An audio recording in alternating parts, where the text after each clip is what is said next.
Capítulo 4 Curas mentais nos tempos antigos. Uma produção Canal Conectado ao Universo. Narração Fabiano Garcia. Através dos tempos, indivíduos em todos os continentes, climas e culturas souberam instintivamente que em um lugar havia um poder curador que podia restaurar as aptidões e funções do corpo humano, trazendo-o de volta ao estado normal de eficiência e boa saúde. Acreditava-se que esse estranho poder podia ser invocado em certas condições e que, se corretamente conjurado, o resultado seria alívio do sofrimento. A história de todas as nações confirma que, de fato, existia essa crença. Na história antiga, dizia-se que o poder de influenciar o homem secretamente para o bem ou para o mal, incluindo a cura de doentes, era prerrogativa de sacerdotes, sacerdotisas e pessoas sagradas. Essas pessoas alegavam possuir poderes recebidos diretamente de Deus, incluindo a cura dos enfermos. As técnicas e os processos de cura variavam em todo o mundo, embora, de maneira geral, incluíssem súplicas e oferendas ao Deus e cerimônias variadas, tais como imposição de mãos, encantamentos e o uso de amuletos, talismãs, relíquias e imagens. Nas religiões da antiguidade, por exemplo, sacerdotes nos templos drogavam os pacientes e lhes davam sugestões hipnóticas quando adormecidos. Eles eram informados de que os deuses os visitariam sem falta durante o sono e que os curariam. Numerosas curas aconteciam. Os devotos de Hécate recebiam instruções para misturar lagarto com resina, olíbano e mirra e triturar tudo isso ao ar livre, quando a lua estava em quarto crescente. Após a execução desses ritos bizarros e misteriosos, eles rezavam à deusa, engoliam a poção já preparada e mergulhavam no sono. Se a fé era suficiente, viam-na em sonho. Esse rito, que nos parece tão estranho, até mesmo fantástico, era frequentemente seguido por curas. Nos tempos antigos, o homem inventou numerosas e eficazes maneiras de ganhar acesso ao poder incrível da mente subconsciente e usá-la para a cura. Embora soubessem que esses procedimentos funcionavam, não sabiam como ou por que produziam resultados. Hoje sabemos que sugestões poderosas eram dadas à mente subconsciente. Rituais, poções e amuletos atraíam profundamente a imagem do homem e facilitavam a aceitação pelo subconsciente das sugestões repetidas do curandeiro. O trabalho de cura, porém, era realizado pela própria mente subconsciente do paciente. Em todas as eras, curandeiros leigos obtiveram sucessos notáveis em casos em que a perícia médica tradicional fracassara e os pacientes haviam entrado em desespero. Essa situação nos leva a perguntar: de que modo esses curandeiros em todo o mundo faziam e fazem curas? A resposta é que as curas ocorrem porque a crença cega do doente libera o poder existente na mente subconsciente. Quanto mais fantásticos e estranhos os remédios e métodos usados pelos curandeiros, mais provável era que os pacientes acreditassem que algo tão estranho tinha que ser incomumente poderoso. A excitação emocional tornava-lhes fácil aceitar a sugestão de saúde, tanto pela mente consciente quanto pela subconsciente. Esse ponto será discutido em mais detalhes no capítulo seguinte. Relatos bíblicos de uso dos poderes do subconsciente. Por isso vos digo que tudo quanto em oração pedirdes, crede que recebestes, e assim será convosco. Marcos 11, 24. Releiam essa passagem e prestem toda a atenção à diferença nos tempos dos verbos. Os verbos crer e receber estão no presente, ao passo que o assim será convosco está no futuro.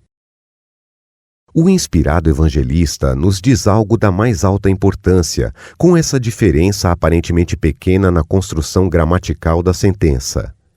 Se acreditamos e aceitamos como verdade o fato de que nosso desejo já foi atendido e realizado, que já foi completado, sua realização se seguirá como algo no futuro.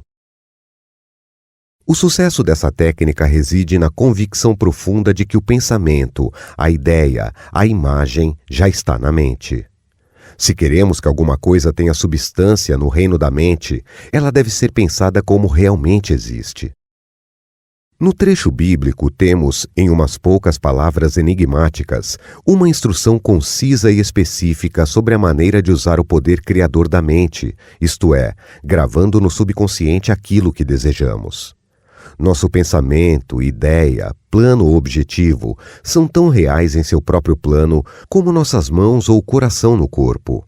Ao empregar a técnica bíblica, varremos inteiramente da mente todas as considerações sobre condições, circunstâncias ou qualquer coisa que possa implicar resultado negativo. Estamos plantando na mente uma semente, conceito, que se a deixarmos em paz, germinará sem falta e terá fluição externa. A condição em que Jesus insistia acima de todas era a fé. Repetidamente lemos na Bíblia: faça-vos conforme vossa fé.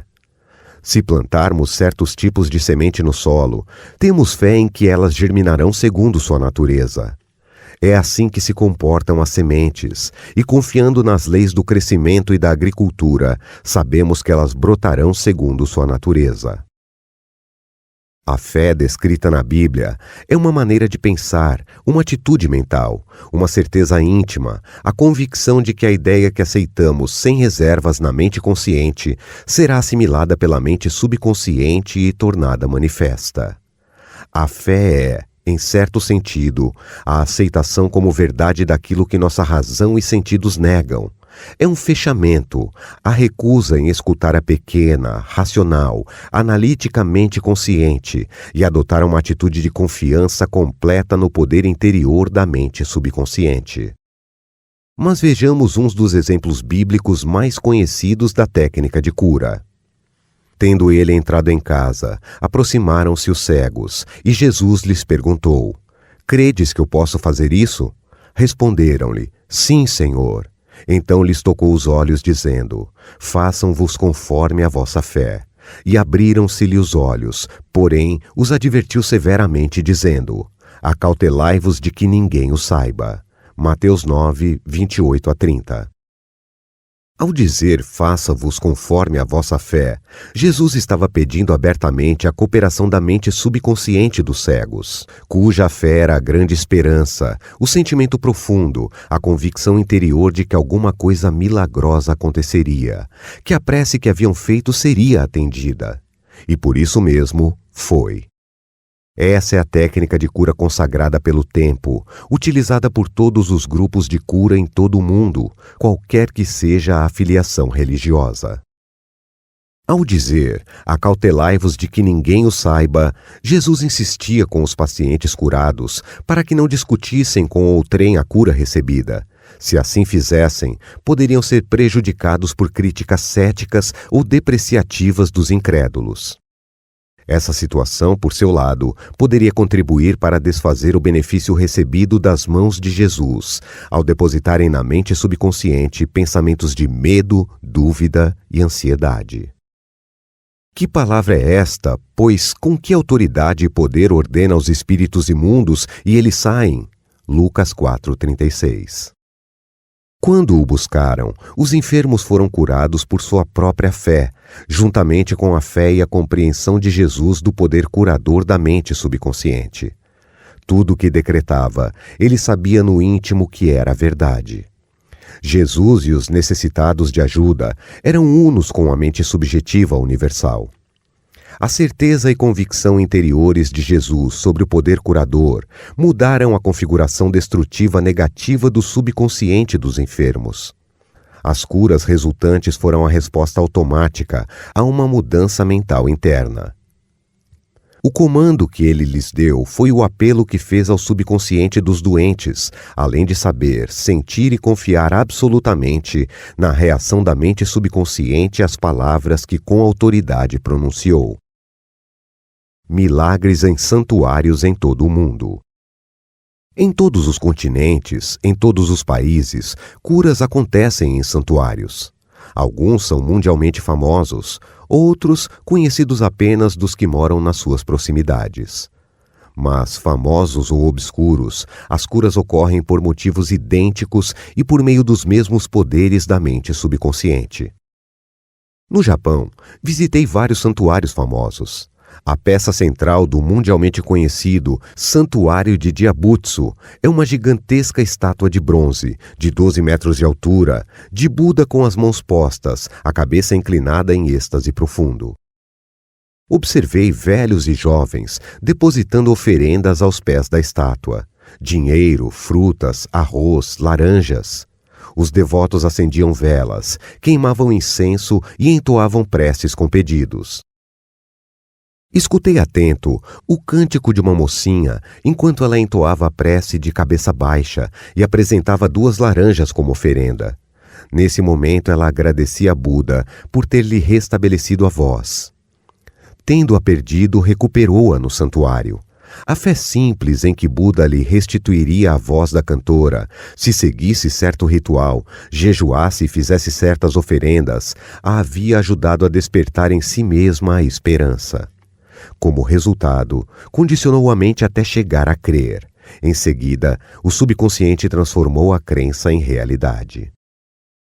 Não podemos enfatizar suficientemente o poder da imaginação e da fé total. Um exemplo maravilhoso nesse particular é o de que um parente meu, residente em Perth, cidade do oeste da Austrália, que sofria de tuberculose. Tinha os pulmões profundamente afetados. O filho resolveu ajudá-lo a curar-se. Foi visitá-lo em casa e lhe disse que conhecera recentemente um monge andarilho dotado de estranhos poderes. O monge regressa pouco tempo antes de uma longa estada em um dos santuários de cura mais famosos da Europa. Nele conseguira um minúsculo fragmento da verdadeira cruz, engastado em um anel de tempos da Idade Média. Ao longo dos séculos, incontáveis sofredores haviam sido curados após tocar o anel ou o fragmento da cruz. Ao ouvir essa história, o filho contou ao monge a doença do pai e lhe implorou que lhe emprestasse o anel. O monge concordou. Em vista disso, o filho lhe fez um donativo espontâneo equivalente a $500. Quando mostrou o anel ao pai, o idoso cavalheiro praticamente arrancou-o de sua mão. Apertou o anel contra o peito, orou em silêncio e foi dormir. Na manhã seguinte estava curado. Todos os testes clínicos deram resultado negativo. Curas como essa acontecem o tempo todo. O mais notável em tudo é que a espantosa história do filho não passava de uma invenção. Na verdade, ele pegara um fragmento de madeira comum na rua, levara-o a um joalheiro e mandara engastá-lo em um anel de desenho antigo. Em seguida, deu-o ao pai. O leitor sabe, naturalmente, que não foi um pedacinho de madeira apanhado na rua que curou o pai do rapaz. Não, foi a imaginação desperta em grau intensíssimo, além da esperança confiante em que ficaria inteiramente curado. A imaginação ligou-se à fé, que é a emoção subjetiva, e a união das duas realizou a cura pelo poder do subconsciente. O pai jamais soube da estratagema. Se isso tivesse acontecido, ele, quem sabe, poderia ter sofrido uma recaída, mas em vez disso, a tuberculose jamais voltou. Permaneceu inteiramente sadio e faleceu de outras causas 15 anos depois, com a idade de 89 anos. Um único princípio universal de cura. É fato bem conhecido que todas as várias escolas de cura proclamam sucessos documentados dos mais maravilhosos tipos. A conclusão mais óbvia que ocorre à mente é que deve haver algum órgão ou processo comum a todas elas. Na verdade, há. O órgão de cura é a mente subconsciente e o processo, a fé. Pense bem nas verdades fundamentais seguintes. Você desempenha funções mentais que foram diferenciadas, designando-se umas como mente consciente e as outras como mente subconsciente. A mente subconsciente é, invariavelmente, suscetível ao poder da sugestão. A mente subconsciente exerce controle absoluto das funções, condições e sensações de seu corpo. Você, certamente, sabe que sintomas de praticamente todas as doenças podem ser induzidos por sugestão em pacientes hipnotizados. Um indivíduo nessas condições pode, por exemplo, ficar com febre alta, afogueado ou sentir calafrios, conforme a natureza da sugestão. Você pode lhe sugerir que ele está paralisado e ele não conseguirá andar. Ou manter uma xícara de água fria sob seu nariz e lhe dizer: "Esta xícara está cheia de pimenta, cheire-a." Ele vai espirrar violenta e repetidamente. O que é que você imagina ter causado os espirros? A água ou a sugestão? Se alguém lhe disser que é alérgico a flores, você pode colocar uma delas, sintética, ou um copo vazio sob o nariz da pessoa quando ela estiver em estado hipnótico e lhe dizer que é uma flor. Ela imediatamente exibirá os sintomas alérgicos habituais. Esse fato demonstra que a causa dos sintomas está na mente subconsciente. A cura dos sintomas ocorre nela também. Diferentes escolas de medicina, tais como osteopatia, quiroprática, qigong, acupuntura e naturopatia produzem, todas elas, curas notáveis. O mesmo acontece com os ritos e as cerimônias das várias crenças religiosas em todo o mundo. É evidente que todas essas curas são realizadas por intermédio da mente subconsciente, a única curadora existente. Note só como ela cura um corte num dedo. Ela sabe exatamente como fazer isso. O médico põe uma atadura e diz: a natureza curará o ferimento. Natureza, porém, nada mais é do que outro nome para a lei natural, a lei do subconsciente. O instinto de autoobservação é a primeira lei da natureza e principal função da mente subconsciente. Seu instinto mais forte é a mais potente de todas as autossugestões. Teorias profundamente diferentes. Muitas e diferentes teorias de cura foram propostas por diferentes seitas religiosas e grupos de terapia pela prece. Muitos alegam que, uma vez que suas práticas produzem resultados, a teoria que defendem deve ser a certa. Mas, como vimos neste capítulo, essa alegação carece de fundamento. Como você sabe, há vários tipos de cura. Franz Anton Mesmer, 1734-1815, um médico austríaco que clinicava em Paris, descobriu que aplicando ímãs ao corpo doente podia curar milagrosamente a doença de que ele sofria. Realizou também curas com vários outros tipos de material, como vidro e metal.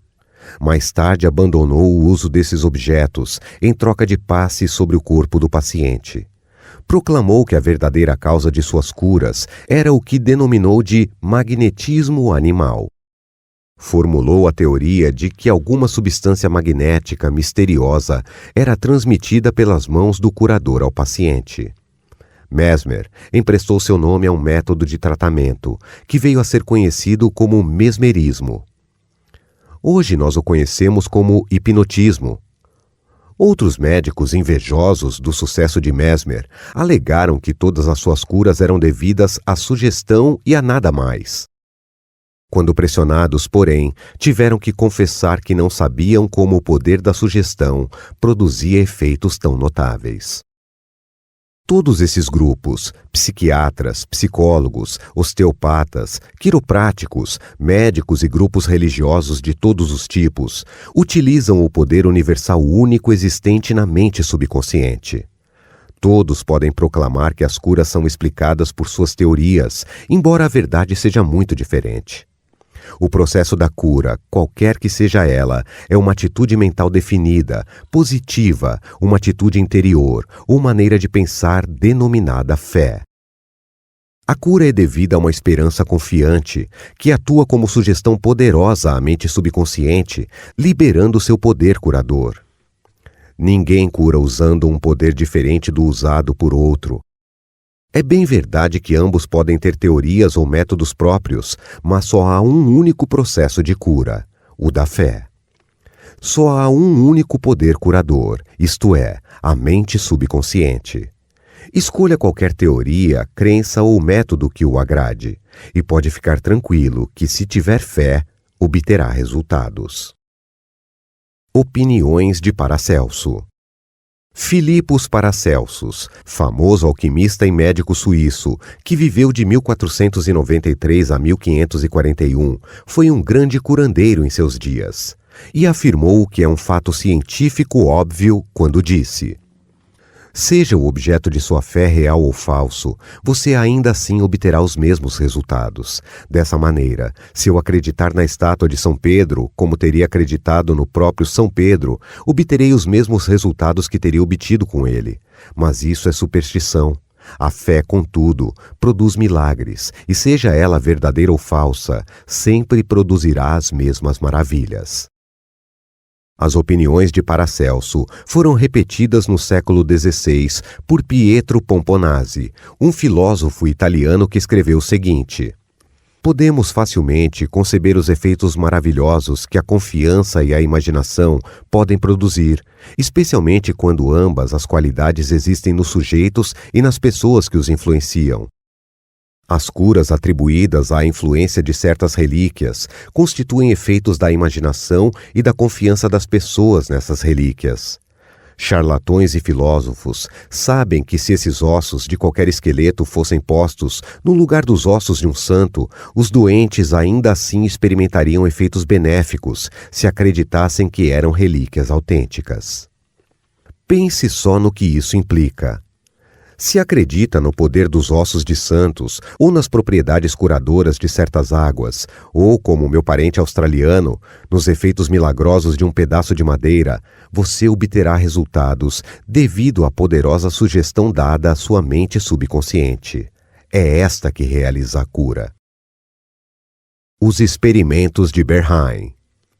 Hippolyte Berheim, professor de medicina em Nancy, França, em princípios do século XX, foi um dos primeiros a explicar como a sugestão do médico ao paciente produz efeitos devido à força da mente subconsciente. Berheim contou a história de um homem com paralisia na língua. Foram testadas todas as formas de tratamento sem nenhum sucesso. Certo dia, porém, seu médico anunciou que ouvira falar de um novo instrumento que com certeza aliviaria o problema. Em seguida, ele colocou um termômetro na boca do paciente, que acreditou que era um instrumento que o salvaria. Momentos depois, gritou alegremente que podia mover a língua com maior facilidade. Continua Berheim. Entre nossos casos, são encontrados fatos do mesmo tipo. Uma mocinha veio ao meu consultório, sofrendo de perda completa da voz havia quase 4 semanas. Depois de chegar a um diagnóstico seguro, eu disse a meus alunos que a perda da voz cedia, às vezes instantaneamente, à aplicação de eletricidade, que só poderia agir simplesmente por sua influência sugestiva. Mandei buscar o aparelho de indução. Botei a mão sobre a laringe da paciente, movia um pouco e disse: agora você pode falar bem alto. Um instante depois a fiz dizer: A! Em seguida, B! E depois, Maria! Ela continuou a falar com clareza e o problema desapareceu. Herr Berheim estava demonstrando o poder da fé e da esperança por parte da paciente, que atuaram como sugestão poderosa sobre a mente subconsciente. Bolha formada por sugestão. Diz Berheim que provocou o aparecimento de uma bolha na nuca de um paciente, colando nela um selo de correio e sugerindo que era um pedaço de papel pega-mosca. Esse tipo de demonstração foi confirmado por experimentos e experiências de numerosos médicos em muitas partes do mundo.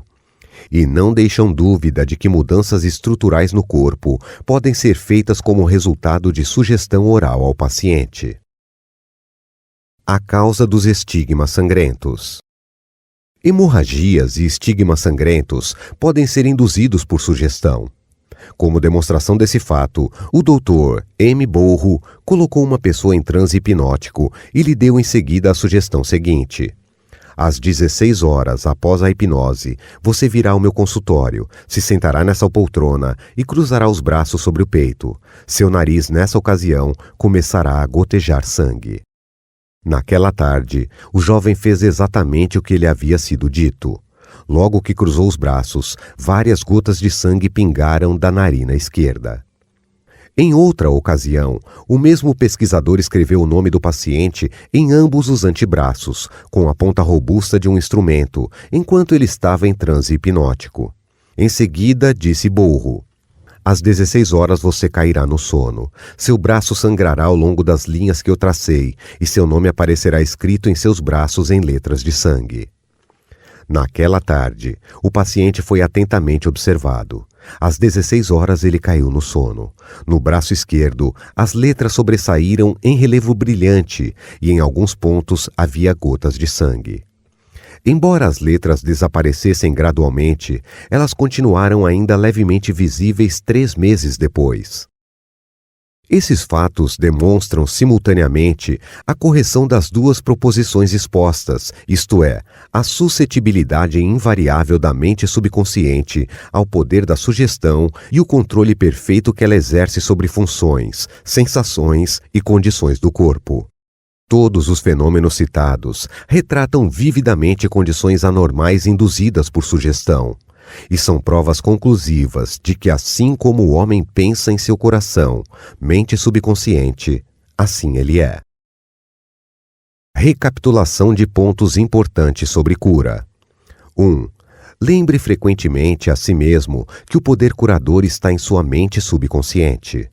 2. Convença-se de que a fé é como uma semente plantada no solo e que cresce segundo sua natureza. Plante a ideia, semente, na mente, regue-a e fertilize-a com esperança e ela brotará. 3. A ideia que você tem para um livro, invenção ou peça é real em sua mente. Essa é a razão por que acredita que a tem agora. Acredite na realidade de sua ideia, plano ou invenção, e ao fazer isso, ela se concretizará. 4. Ao rezar por outra pessoa, saiba que seu acontecimento interior, silencioso, da plenitude, beleza e perfeição, pode mudar as configurações negativas da mente subconsciente da outra pessoa e produzir resultados maravilhosos. 5. As curas milagrosas de que ouve falar, ocorridas em vários santuários, são devidas à imaginação e à fé total, que agem sobre a mente subconsciente da pessoa, liberando-lhe o poder criador. 6. Todas as doenças têm origem na mente. Nada aparece no corpo a menos que exista um modelo mental correspondente. 7. Os sintomas de praticamente todas as doenças podem ser induzidos por sugestão hipnótica. Esse fato demonstra o poder de seu próprio pensamento. 8. Só há um processo de cura, é a fé. Só há um poder curador, isto é, a mente subconsciente. 9. Seja real ou falso o objeto de sua fé, você obterá resultados. A mente subconsciente reage ao pensamento que está em sua mente. Pense em fé como um pensamento na mente e isso será suficiente.